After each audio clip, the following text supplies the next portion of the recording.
Hey, dude. No, I hear you. Fucking rival. I remember when they played your birthday thing, dude. If I'm that drunk, I'll say, put me a catcher or something, or put me Heck yeah. Dead Day Hitter. Right? Do you remember that time I came out and played with the Rebel Radio softball team, Yeah, a dude? couple years Yeah, ago, yeah, yeah. Yep. Cool. Yeah, I came out and played catcher for you guys. Like, I played catcher, yep. We're always short guys, so definitely thanks for coming tonight. We're playing at 7:30 at the Pioneer Park, Niles, on the border of Chicago, Niles, at Harlem and Toohey. Right on. That's where we're going. I wanted to tell you, dude, these are nice microphones. Like, I went to that Illinois Center for Broadcasting School in Lombard, and because, I wanted to, be on the radio, because Rebel Radio didn't just inspire me with, like, the good music. It inspired me to, like, kind of, like, think about radio and, like, wow, man, like, you can actually do radio as, like, something when you're a little older. So, like, that's why one of my parents were like, what do you want to do after high school? Because it took me 5 years to get out of high school. Why don't you get a real job? Right. What do you really want to do? What do you really want to do? And I was like, I'd like to try the radio. And they were like, well, there's this school right here. You live right by there, right? I live right by there, yeah. So, like, the radio I've school. never been there. Dude, it's right by Yorktown Mall, man. We had a bunch of people who came through that school who interned here and stuff as well, too. Heck yeah, man. I mean, they crank out, like, some good stuff. Where did you go? I went in 2004. I was working at this place in the mall, man, like, doing those surveys, like the guys that come up to you like, hey, you want to do a survey, like drink some Pepsi and tell me if you like it or not.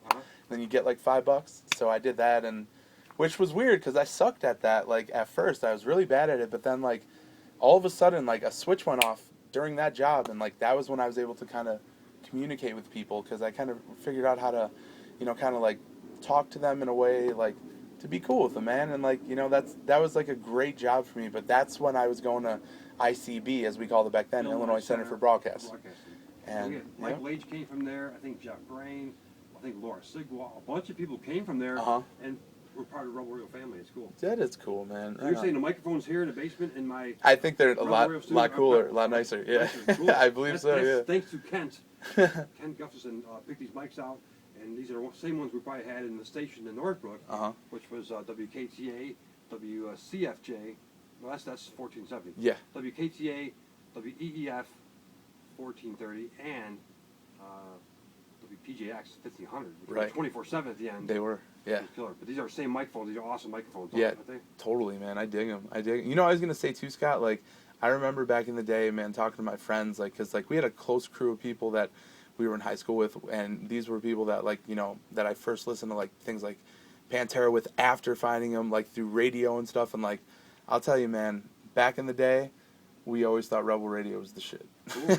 We thought Rebel Radio was fucking cool, because that was the cool part about, like, meeting Carl Redman when we worked at Illinois Energy. He told me, he was like, Scott jams there. I'm like, dude, I listen to Rebel Radio. That would be cool to meet him. And then when we met, you were so cool, man. I'll never forget coming in, like, you had your big black drums. Like, what kind are those again?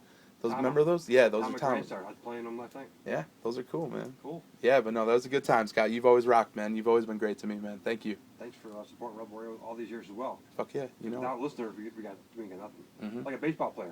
Nobody in the stands. Yeah. You ain't making millions of dollars. Right. Good point. I mean, and that support, even if you're not having the financial gain, the support from the people and the words that you share, man, that can be the thing that can push you through when you're not, you know what I'm saying? Sure. Right on. Tune in tomorrow. Pat helped a lot too. Thanks a lot, Pat. You helped. You called Kate, Phil's girlfriend, right? Totally. Yep. And he's called before. I talked to her before. They're both super cool. Right on. And say, why don't you call in for your idea, right? That's cool. Yeah, totally. My idea. Yeah. And Chad Lee, Corey Pierce, drummer from God Forbid. You know it. I got Rick from Trouble probably calling in. Chuck Macabre. Frank Picaro. Frank Picaro. Punch Cabbie and Drudge Puppet. Yep. Yeah, and then of course Hank Williams III, Hank 3. And if you're listening, you can call in tomorrow too. Yeah. Whoever, we just take it as it goes. Right on. Thank you. Talk and hang out and party. Heck yeah. And jam tunes. Now you picked the Down song. I did. We Knew Him Well. Yes. Why'd you pick that song? Because I just saw Down at the House of Blues on May 20th, man, and I'll tell you, dude, when they went into Lifer first, and they did a really long intro. It was like a 4-minute intro, and then they, fucking rocked it out, man. And they did Eyes of the South, then they did We Knew Him Well, and it wasn't Lifer. They did Eyes of the South first, and then We Knew Him Well, and it was just so heavy because it's the new shit, and like I had been jamming to it so much. Like, talk about listening to a CD. When I get a new Down CD, I listen to it over and over because it never disappoints. That show was packed, right? It was completely packed. It was sold out.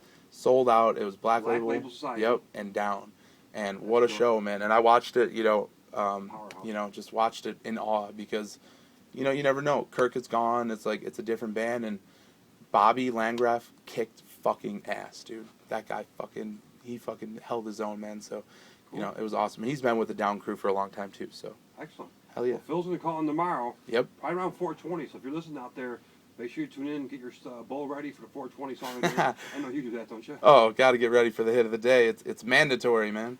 You know, if you're into boxing, then you're into hits. Yep. You know? Phil's big into boxing. He's into I've boxing. with him a bunch of times. He's got like a little area where he works out and stuff.